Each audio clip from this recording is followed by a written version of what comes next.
Hello বন্ধুরা, কেমন আছো তোমরা সবাই? আজ দেখো সকাল থেকে ঘরটা পুরো গোছালো হয়ে আছে। আমি এদিকে ফোনের মতন গল্প লিখে যাচ্ছি, কারণ আজকের অনেক দিন পর গল্প লেখার সময় ও সুযোগ পেয়েছি। যাই হোক, এখন তো বাড়ির বাইরে আছি, তাই একটু সময় পাচ্ছি গল্প লেখার, তাই গল্প নিয়েই ডুবে আছে। কিন্তু হঠাৎ করে মায়ের ফোন এলো যে কী খেয়েছিস? না, খাওয়া সকাল থেকে কিচ্ছু হয়নি। তখন সময় অনেকটা পেরিয়ে গেছে, 12টার বেশি। তো কী করা যাবে? মা ফোন করে বললে এক্ষুনি কিছু খা, তাই যে মুড়ি, ঝুড়ি আর টমেটো মাখিয়ে মুড়ি খেয়ে ফেললাম। তারপর হলো খুব বাড়ির কথা মনে পড়ছিল।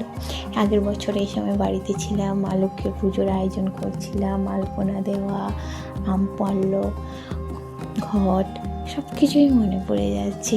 আর মা লক্ষ্মীর ছোট্ট মুখটা। যাই হোক, এই সমস্ত কিছু মনে করতে করতে মা লক্ষ্মীর এই যে পাঁচালি শুনতে বসে পড়লাম। পাঁচালি শুনতে শুনতে আবার মায়ের কল এলো, কিরে সন্ধ্যা হয়ে গেলো, দুপুরে কি আবার কী খেলি?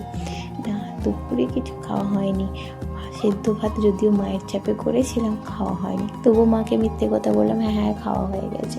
কিন্তু মিথ্যে কথা বললে তো হবে না, খেতে হবে।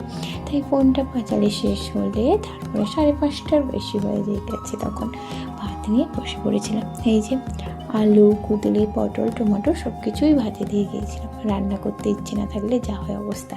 একা থাকলে হয়তো মানুষের রান্না করার এনার্জিও থাকে না, তা আমি আজকে বুঝতে পারছি।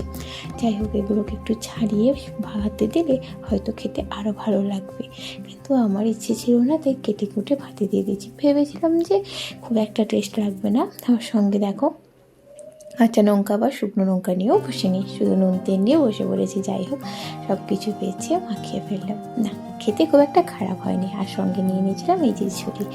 এইভাবে আজকে দিনটা কাটলো। মা লক্ষ্মীর কৃপায় যেন সবার মঙ্গল হয়।